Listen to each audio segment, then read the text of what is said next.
Todo mundo tem visto a polêmica que estão fazendo em cima do hino Alvo Mais Que a Neve? Pois é, hoje nós vamos falar sobre ele e sobre o seu autor.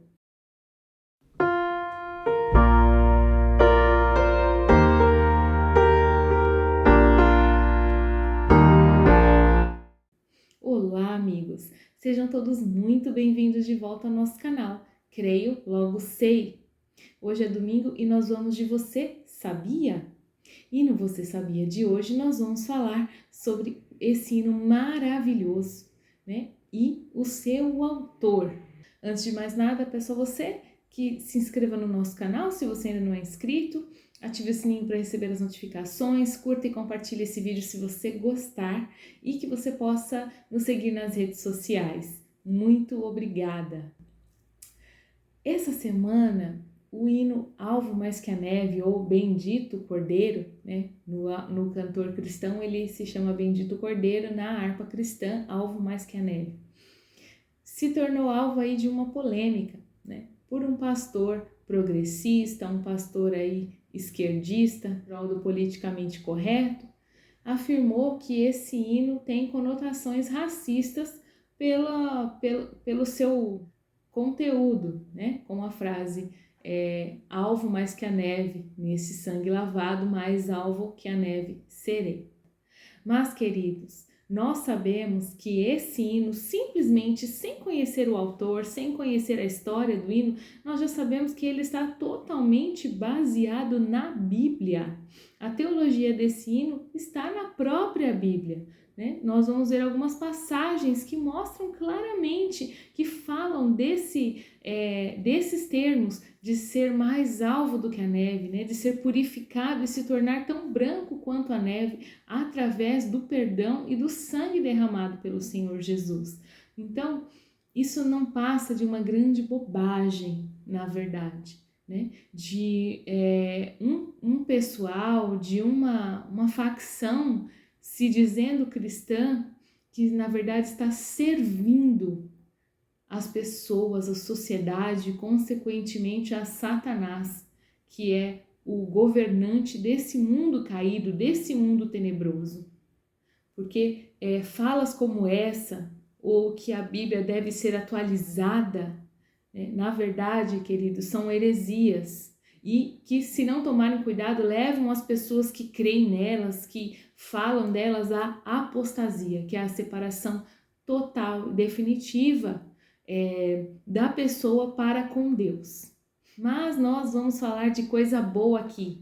Nós vamos contar um pouquinho da história desse hino e um pouquinho da biografia do autor desse hino tão maravilhoso, tão lindo, tão rico em mensagem, em teologia, e que é cantado aí há mais de 100 anos pelos cristãos mundo afora. Glória a Deus por isso. Vamos lá? O autor desse hino se chama Edwin Reader Lata. Ele era filho de um pastor metodista que nasceu no estado de Indiana, nos Estados Unidos, em 24 de março de 1839. Como nós já dissemos, ele era filho de pastores metodistas e ele trabalhou como professor em escolas públicas. Durante a Guerra Civil Americana, um parênteses aqui para a gente só falar levemente, né, rapidamente sobre esse período da história americana, que era basicamente a luta dos estados do norte com os estados do sul. Os estados do sul eram primordialmente agrícolas e queriam manter os escravos, né, a mão de obra escrava para a sua agricultura. E os estados do norte já estavam pensando em industrialização e não tinham interesse na escravatura. Então, durante a Guerra Civil Americana, o Eden, ele foi um pastor itinerante e pregava em inúmeras igrejas de diversos estados, inclusive Iowa e New Hampshire. E o que nós podemos saber disso é que esses dois estados no norte dos Estados Unidos faziam parte do grupo que se interessava pela abolição da escravatura, que estava pensando na mão de obra paga para a industrialização do país, e não mais que o país fosse, que a base econômica do país fosse a agricultura. Então, o que nós sabemos foi que esse homem era um pregador, que por um bom tempo, inclusive durante a guerra, ele era um pregador itinerante e que ao longo da sua vida ele escreveu mais de 1.600 hinos. Que maravilha, né? E ele dizia que canções bem escritas se tornam maravilhosos sermões. Olha que tremendo, porque o que nós vamos ver aqui ao longo desse vídeo é que maravilhoso sermão pode ser extraído do hino Alvo Mais Que a Neve. A teologia, os ensinos, as passagens bíblicas contidas nesse hino são ensinadoras, abençoadoras. Idem fez essa letra por solicitação de um outro músico, de um outro cristão, que era o Henry Perkins. Na verdade, os arranjos da música foi feito por Henry, enquanto a letra ele pediu para que o Idem escrevesse. A inspiração que Idem teve para escrever essa letra, nós podemos ver em Zacarias 13:1 e Salmo 51:7. Vamos lá? Naquele dia, uma fonte jorrará para os descendentes de Davi e para os habitantes de Jerusalém, para purificá-los do pecado e da impureza. Glória a Deus! Aqui nós vemos o profeta falando de um tempo em que Israel vai ser restaurado, né? Que os pecados do povo de Israel serão perdoados. Israel se voltará para o seu Messias, o seu verdadeiro Messias, que é Jesus. E ele fala de uma fonte que jorrará para os descendentes de Davi. Tanto que no inglês, a versão original da música, a letra, o título é Blessing the Fountain, bendita seja a fonte. Ele está falando aqui dessa fonte de Zacarias, né? A fonte que vai jorrar para os descendentes de Davi para purificar do pecado, a fonte que purifica do pecado, que é Jesus. Ele é a nossa fonte, não é verdade? Agora vamos ler Salmo 51:7. Purifica-me com hisopo e ficarei puro, lava-me e mais branco do que a neve serei. Aqui Davi, depois daquele pecado terrível, né, com o adultério com Batseba, com o assassinato de Urias, ele se arrepende, pede perdão a Deus e diz essa passagem, que se Deus o purificasse, ele seria mais branco do que a neve. A brancura, o branco, né, está associado à pureza na Bíblia. É por isso que Davi usa essa expressão, Isaías também vai ter essa expressão, né? E isso remete a Apocalipse. Apocalipse 7, 13 e 14, que fala disso, das pessoas vestidas com roupas brancas de pureza. Vamos ler também? Então um dos anciãos me perguntou: quem são estes que estão vestidos de branco e de onde vieram? Respondi: Senhor, tu o sabes. E ele disse: estes são os que vieram da grande tribulação e lavaram as suas vestes e as alvejaram no sangue do Cordeiro. Então aqui João está vendo as pessoas que serão salvas durante a grande tribulação e elas vão estar no céu vestidas de vestido branco, puríssimo. Por quê? Porque o branco está associado à pureza. Então é possível entender, queridos, que todo o conteúdo do hino, tudo que o hino diz, toda a mensagem que o hino traz, está na palavra de Deus. Não tem absolutamente nada a ver com nenhum tipo de militância, com nenhum tipo de ideologia, com racismo, absolutamente, em nome de Jesus. Dizer que esse hino é racista é dizer que a Bíblia é racista. Isso é um absurdo, isso é uma blasfêmia.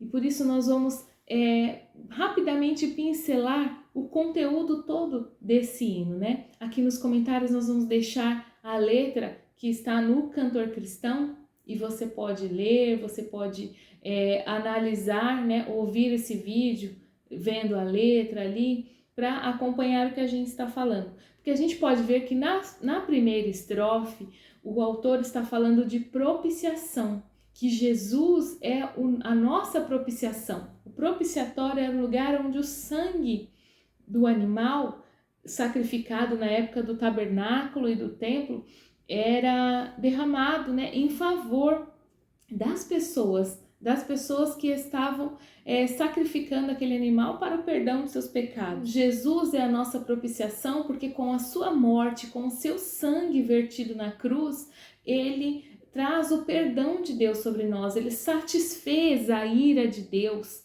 né, de que havia uma condenação sobre nós, uma separação entre nós e Deus, e o sangue derramado por Jesus na cruz do Calvário faz com que esse caminho seja religado. Então ele satisfaz a Deus e nos traz perdão e pureza através do derramamento do seu sangue. Então por isso ele é a nossa propiciação. E por conta disso, por conta da morte de Jesus, nós somos purificados e remidos. Nessa mesma estrofe, a primeira, ele também vai mencionar as roupas alvas, as roupas claras, que faz referência ao texto de Apocalipse 7 que nós acabamos de ler. E no refrão ele reforça essa ideia, né? A ideia central da música é essa, a pureza do coração daquele que se entrega a Jesus, fazendo referência aos textos que nós lemos, né? Salmo 51, Zacarias 13 e também Apocalipse 7. Claro, falando que essa pureza, essa brancura, esse alvo, né, no coração é trazido de que forma? Pelo sangue de Jesus. É o sangue de Jesus que traz a pureza aos nossos corações.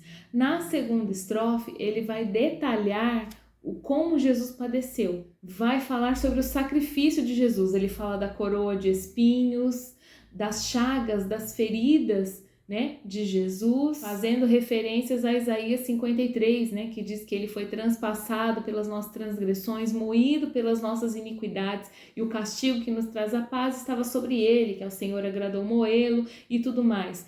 Quer dizer, então ele conta aqui um pouco, com detalhes, a morte de Jesus, né, o sacrifício mesmo ali, a tortura, né, tudo aquilo que ele passou por nós até chegar na cruz e também lá, né, nos cravos, nos pregos na cruz. E aí, na terceira e última estrofe, ele traz o desfecho, ele traz a aplicação. Por isso que a gente entende que interessante que é ele falar que boas canções viram maravilhosos sermões, e a gente vê que realmente essa canção por si só ela já é um sermão, né, porque ela faz o apelo, ela no desfecho, ela ensina como aplicar, de que forma uma pessoa pode ser purificada, de que forma alguém pode se tornar mais branco do que a neve, pode ser o seu coração tornado mais branco do que a neve, puro, perdoado,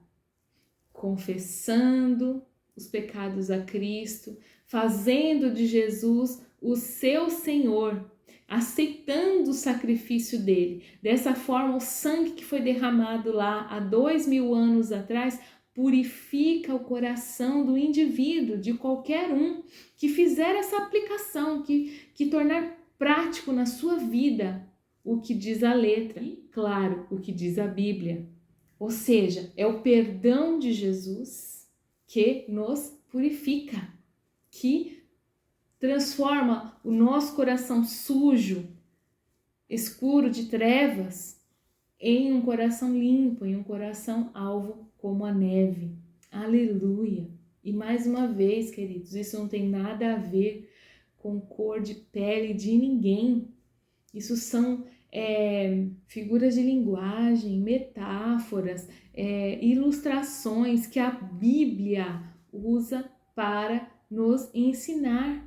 E mais, são as cores, não tem nada a ver com a cor de pele, são as cores que Deus mesmo criou. E Deus associou a pureza à cor branca. E daí, o que significa isso, né? Na questão de preconceito de pele, absolutamente nada.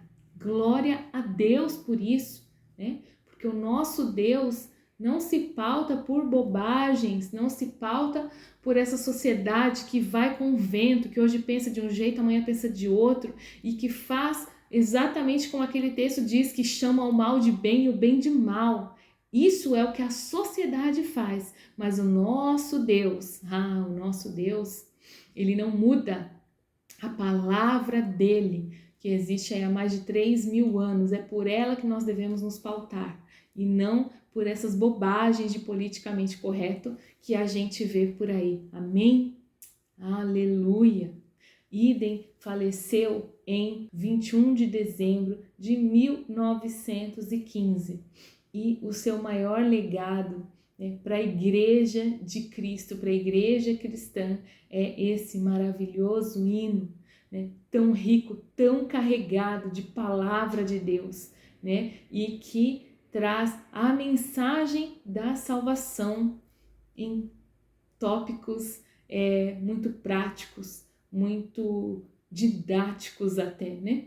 E quantas pessoas por aí não se converteram, não foram tocados por Deus, por seu Espírito, através dessa linda canção, e que ela continue em nome de Jesus, por tanto tempo estivermos aqui nessa terra, que ela continue a evangelizar, a falar a palavra de Deus, a trazer pessoas ao reino, a ser usada por nós cristãos para adorar, para entronizar o Senhor, e que na eternidade seja uma das canções que nós possamos entoar a Deus.